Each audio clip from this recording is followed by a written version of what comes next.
parler du lac Tchad et donc ce grand lac d'Afrique centrale qui connaît d'énormes problèmes. Et une énorme initiative sous-régionale a été initiée pour pouvoir sauver ce lac qui est en train de se dessécher. Alors ici à Rio +20, donc la problématique de la sauvegarde du lac Tchad a été au centre de beaucoup d'interventions, particulièrement celle de son Excellence le Président Idriss Déby Itno du Tchad, je m'excuse, qui a un bon advocate de cette initiative, a élevé la voix pour pouvoir partager avec la communauté internationale la problématique de ce lac qui est crucial pour plus de 30 millions d'âmes qui vivent dans cette région et qui dépendent des eaux de ce lac pour leur survie.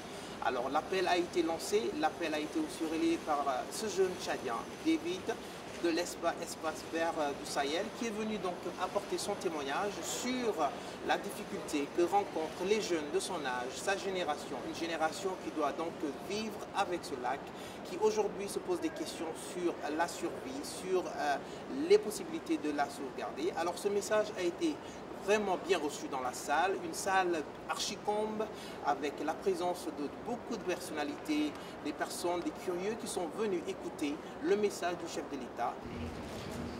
Dans l'élan de la conférence sur le développement durable, vous avez accepté de sacrifier une partie de votre précieux temps pour répondre à notre invitation à cet atelier sur la réhabilitation du lac Tchad.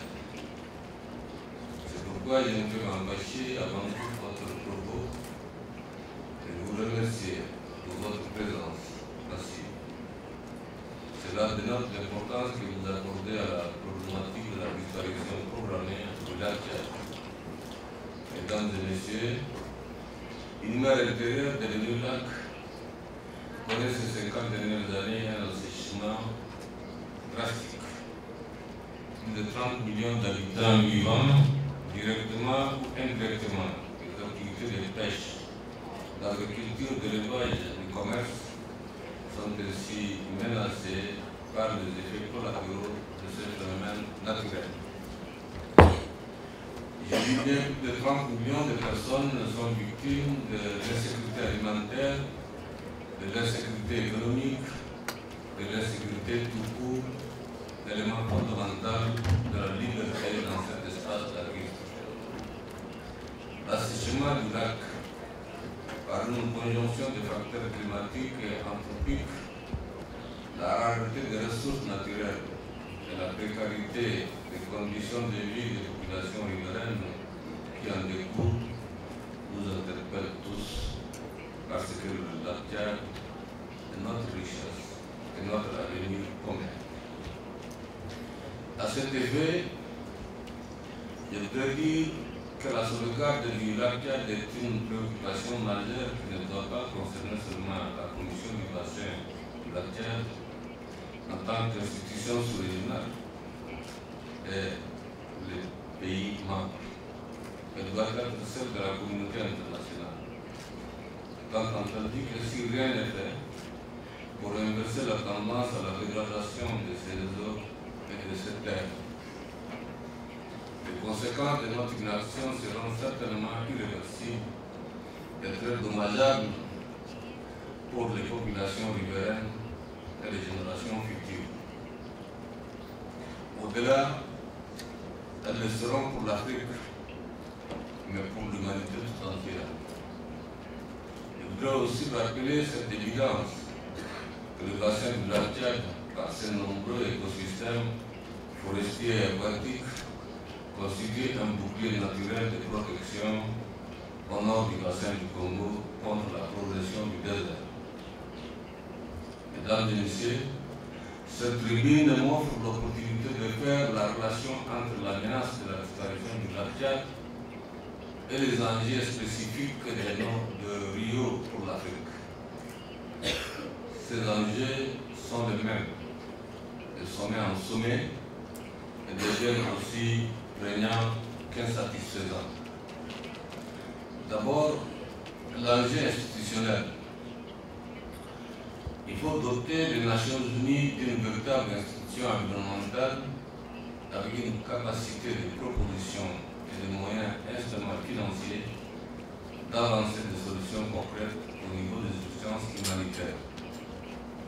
Accès aux biens publics, d'abord à l'eau et à l'énergie, lutte contre la désertification par un reboisement avec soutien à la grande muraille verte, sauver des régions en perdition à l'instar de la Tchad qui perd son eau et précarise une population nombreuse estimée à plus de 30 millions d'habitants. L'heure est venue pour les Nations Unies de se responsabiliser vis-à-vis de l'Afrique, c'est-à-dire d'agir à deux niveaux. L'urgence sociale et l'ingérence sécuritaire. L'urgence sociale. La crise montre que c'est une préoccupation mondiale, mais elle se pose en Afrique de manière dramatique. Nos jeunes générations, y compris nos jeunes diplômés, sont sacrifiés. Pas de travail, pas de formation adaptée, très peu d'échanges, y compris éducatifs, avec les pays industrialisés. Il ne saurait y avoir de développement durable sans se préoccuper d'ouvrir à nos jeunes un espace de travail, de mieux se former et d'échanger avec les jeunes générations des pays industrialisés. La vie économique a bon dos en sacrifiant les parts d'aide au développement à leur portion congrue. Nos jeunes sont en déshérence et crient à vos portes pour qu'on leur trouve une voie sociale, c'est-à-dire un travail décent. Le développement durable, mutilé de son volet social, est un développement qui ne mène nulle part, sinon au pillage des richesses sur toutes ses formes. Ce qui nous conduit à la troisième considération inhérente au développement durable, que la sécurité et le développement vont de pair. La sécurité des biens des personnes, mais aussi des territoires. Ce qui ronge notre région est une instabilité qui conjugue la violence sociale des jeunes en déshérence, une délinquance juvénile et désœuvrée, à un certain fondamentalisme religieux qui avise les gens par la religion. Nous sommes devant une situation explosive qui résulte des conflits mal gérés et réglés ou insuffisamment pacifiés, comme au Soudan et en Libye, avec comme conséquences négatives des milices sans foi ni loi qui ont choisi l'Afrique comme terrain d'expérimentation du terrorisme et de l'instabilité. Ces forces du mal doivent être combattues. C'est pourquoi, lors du dernier sommet de la CBT tenu à N'Djamena, avec mes collègues chefs d'État, nous avions mis au premier rang de nos préoccupations la sécurité, sans laquelle il ne saurait y avoir de développement. Sans la sécurité, il n'y a ni liberté, ni possibilité d'avancer des solutions aux problèmes du réchauffement climatique, de l'accès aux biens publics, de la déforestation et d'une meilleure gouvernance. Mesdames, Messieurs, on parle de sécurité alimentaire, et on a raison. On parle de sécurité énergétique, et on a raison. Il pourrait énumérer toutes les autres sécurités indispensables à l'homme pour qu'il travaille, agisse et trouve sa place. Mais ces sécurités quotidiennes sont impossibles sans une sécurité globale des territoires. Et cette démarche est au cœur du développement durable en Afrique, aujourd'hui et demain. Ici à Rio, nous nous consacrons au développement durable, sachant que négliger l'Afrique serait entraver un développement durable et équitable pour l'Afrique et le monde. Mesdames et messieurs, j'ai démontré par mes propos les liens qui existent entre la problématique de la sauvegarde du lac Tchad dans notre vision pour un développement durable pour l'Afrique. C'est dire que la sauvegarde du lac Tchad concerne et interpelle toute la communauté internationale. Je me convainc de la disponibilité de vos institutions, et même celles qui ne sont pas parmi nous, à accompagner la Commission du bassin du lac Tchad afin qu'elle relève de ces défis planétaires à la fois environnemental, socio-économique et humanitaire. Je ne doute pas des échanges fructueux que nous aurions au cours de cet atelier et certainement à d'autres occasions ultérieures.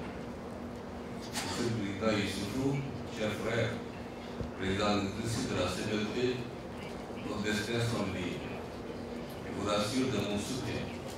Je reste déterminé à vous accompagner dans les actions que vous mènerez pendant votre mandat pour la sauvegarde du lac Tchad et les dizaines de millions de personnes dont la survie en dépend. Je vous remercie.